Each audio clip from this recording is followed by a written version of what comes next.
But so okay, I often hear people say that like the different sects in Islam in that region, or sects of Islam, um, is a key reason as far as the tension and disorder in the Yes. region.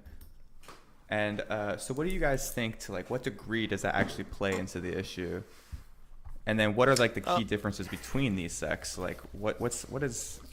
I mean, outside of like who is the successor of Muhammad, because most people understand that basic key difference, but there has to be more than that.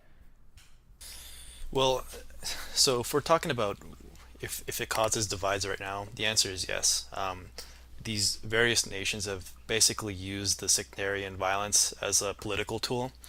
You know, Iran and Saudi Arabia are both funding their respective sectarian militias. We kind of see it with the Muslim Brotherhood with Saudi Arabia and the various groups that Iran props up, like Hezbollah and the PMU in Iraq and whatever else they're funding at the moment. Yeah, the Quds But Brigade and all that. yeah, the Quds Brigade, and well, but that's pretty much a modern thing. Of course, there's always been that tension, but you have to imagine that all the previous caliphates and all the previous empires that Muslims have been a part of, they've had a lot of schools of thought. Very like it's not just two Sunni and Shia. We're talking about many schools of thought, and Yeah, they've like grown. Wahhabism and things like that, right? Yeah, and even Wahhabism is a pretty modern idea. Like the Wahhab, what it's named after, he was only born in what the 1700s. But before that, there were many different schools of thought that preached different things. You know, you had the more logical type, the more fundamentalist. The I don't know what the name of them. The ones that killed Ali. Do you know what the name of them are, Tariq? No, no idea. So, Whatever. The point is that there was a lot, and even the ones that were considered more extreme, they ended up getting killed by what we would consider Sunnis today. Um, because again, like this wasn't a very this wasn't a dichotomy back then. You know, there was more room for interpretation and people debating and figuring out what they believed in different schools of thought. But now it's pretty much solidified into Sunni and Shia, primarily from Saudi Arabia and Iran. Like they're the main factors here because they're the ones that are producing all the militants, all the funding, all So, the advocates. so then So has Islam almost become a tool or a catalyst for nationalism and the spread of their own influence? Because as I understand, Iran and Saudi Arabia have had some contentions for quite some time in the region, battling for supremacy, and um, it would just make sense that if you're saying that the majority of one religion or one sect is coming out of one area and the majority of another sect is coming out of another area, that it's almost as if both sides are it must be tied to something larger than just religion, because obviously there's some political reasons behind it. um, well, yeah, it has been weaponized. That's what I'm trying to get at with Saudi Arabia and Iran. Because if you look at something like Sufism in the Caucasus, I mean, there's no Sufi militias. I mean, maybe it's debatable, but we don't know any prominent Sufi militias going around and committing terror attacks in the West. Like the reason that the Sunni and Shia, specifically the Wahhabism and whatever theological group that Iran is a part of, the reason that they're so popular right now is because they're the ones that are funding everything, right? They're the ones that are currently in proxy wars. They're the ones, sending out imams to go preach whatever message they want. They're at the forefront of this.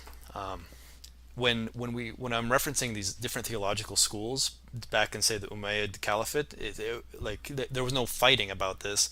They were just different schools of thought that people went and learned about. I don't know what you think about it, Tariq. no, I think that the thing here is that Islam is not being only used as nationalism. It's more of an identity enabler in a way, especially in the highly sectorized societies like Syria, Iraq. I would say that religion is playing this identity lingering role, and perhaps indeed it's being used as a tool. To be honest, I wouldn't say to nationalism, but to the politics of the region. Just like you said, it had Saudi Arabia using its Wahhabi Sunni Islam to influence its targets in the region, and just the same with Iran and Shia Islam. So I wouldn't say that's being used as nationalism per se, but as a tool of identity and politics in many ways. Eh, Also, another thing to take into consideration is that when, for example, Syria and Iraq were doing pretty well relatively, Oh yes, we have to add there that. was no influence of Wahhabism or the Shia trying to go in and influence. I mean, they tried. The Iranians sent a lot of they were called the Dawa Party in Iraq. They sent a lot of them to try to rile up people, but it wasn't really successful because people were doing good.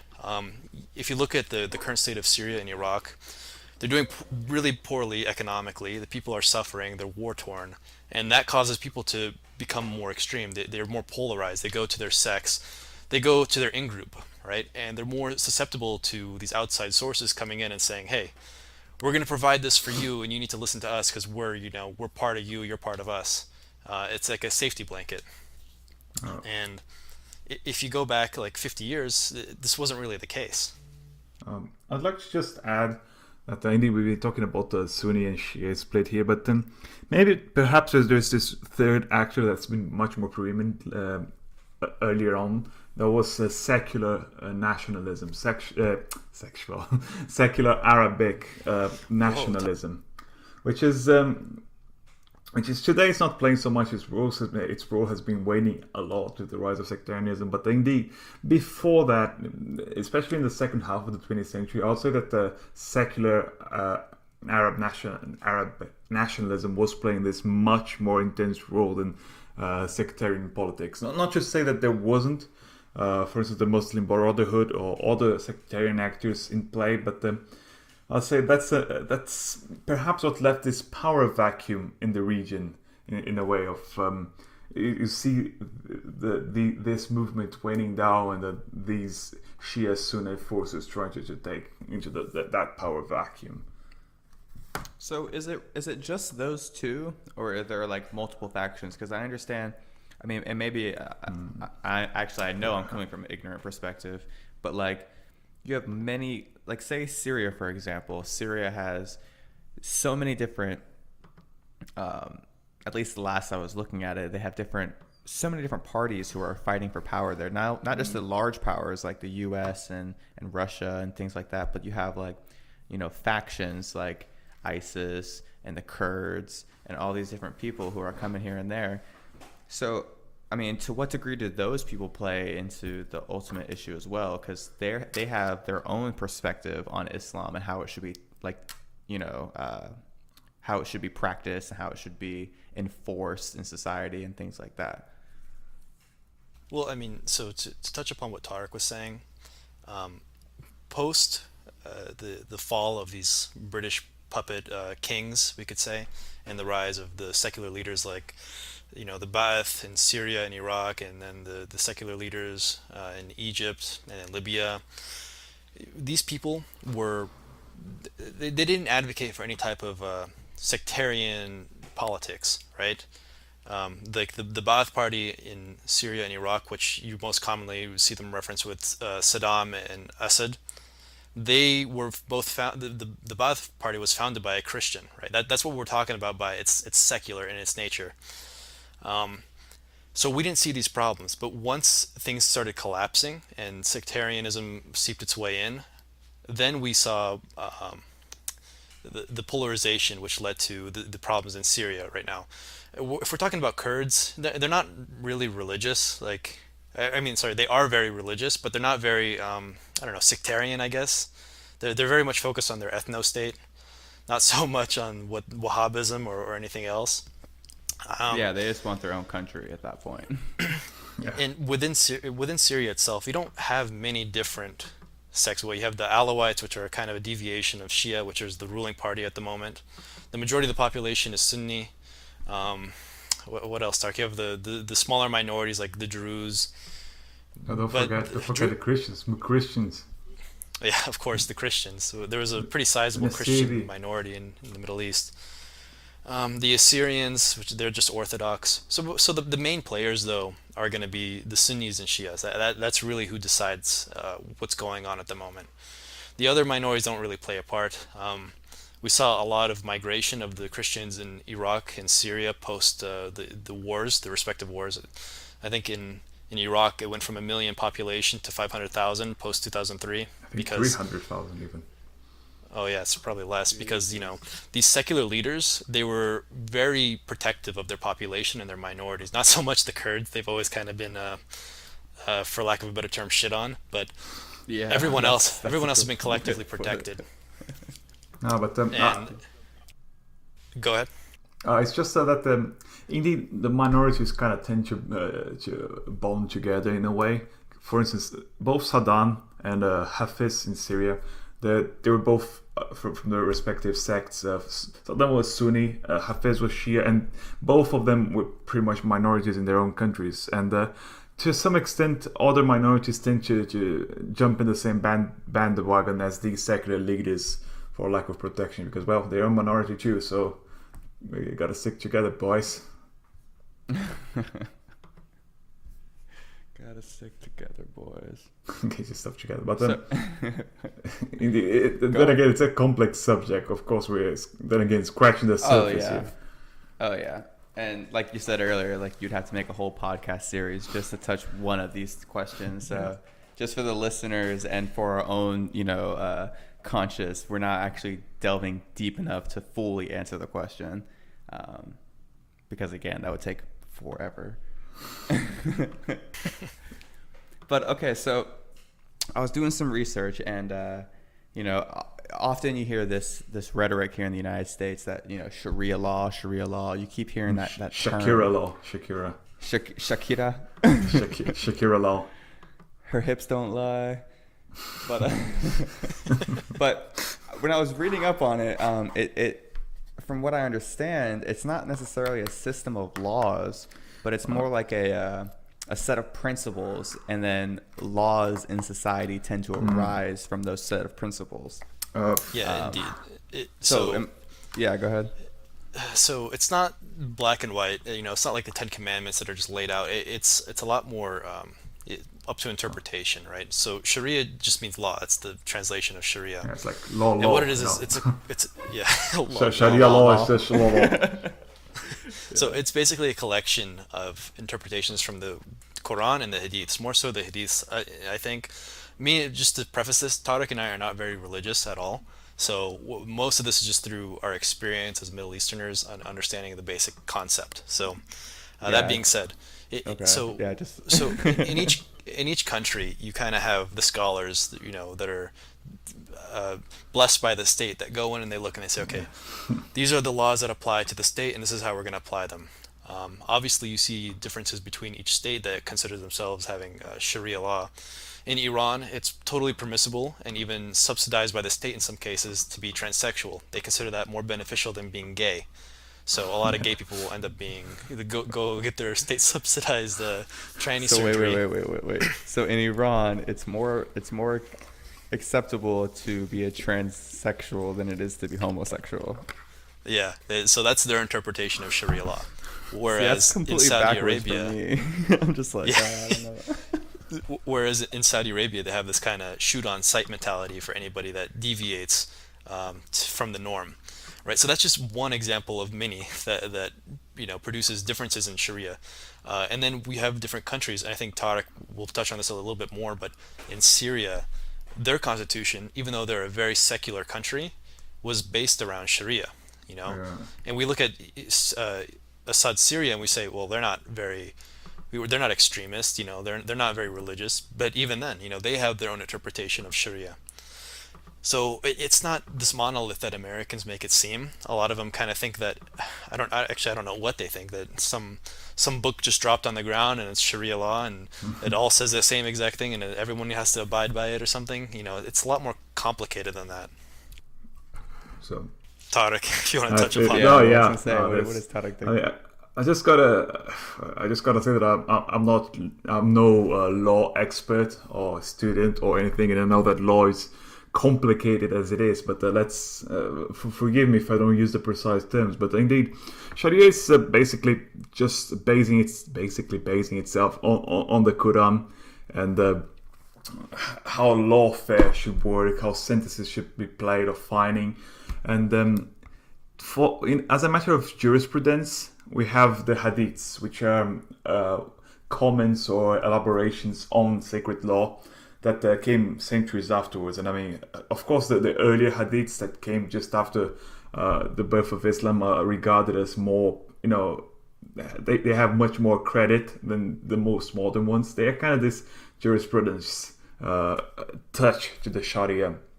Well, the idea here is that just like Western law is based on Greco-Roman principles of law and justice, as a matter of fact, Arab countries tend to adopt the Sharia as this base. Just as Omar was saying, you can have countries that go really deep into very, very literal interpretations of the Quran, and you can have very secular countries like Syria, Iraq, and even to some extent Lebanon basing themselves in the Sharia for their constitutions. And what does that mean? Does it mean that you have to kill gays on sight and stuff like that? Not necessarily, but it is that many things, for instance, transfer of goods.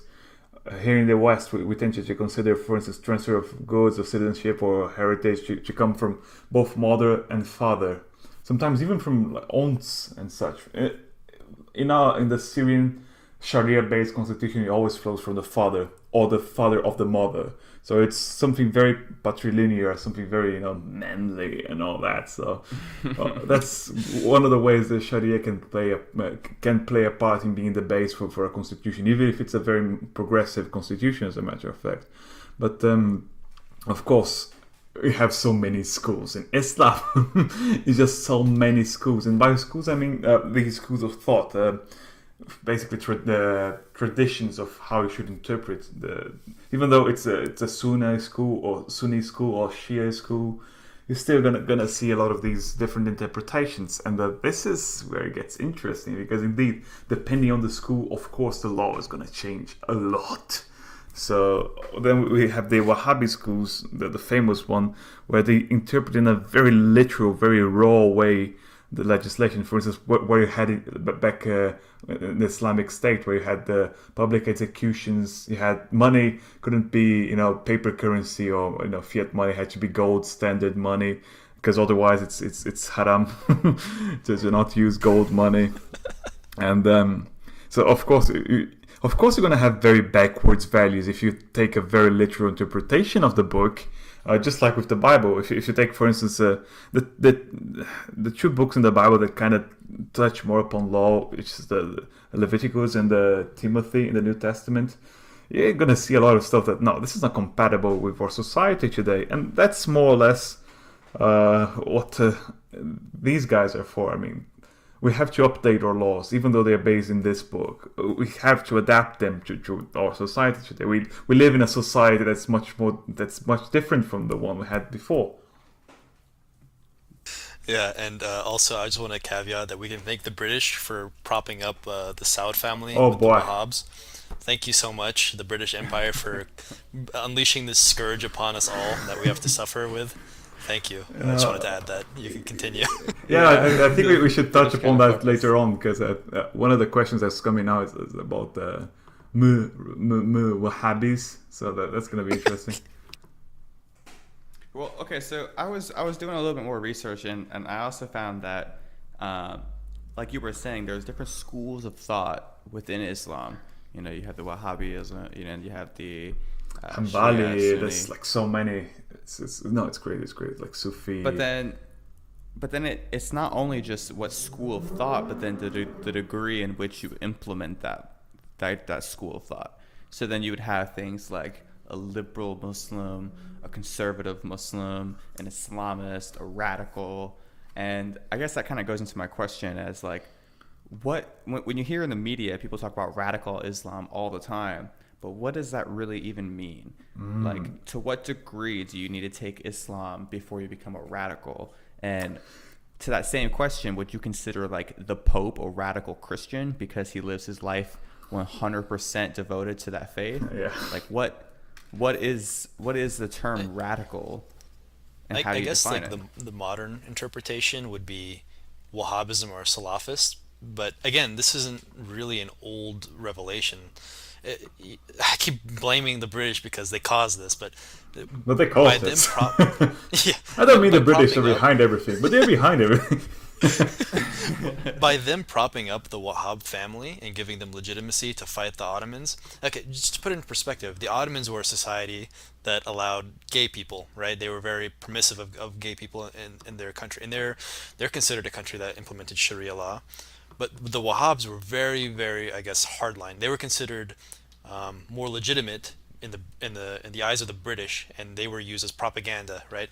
These are the guys you got to listen to because they're correct and they're more legitimate than this degenerate Ottoman Empire and whatever. Pious and whatever.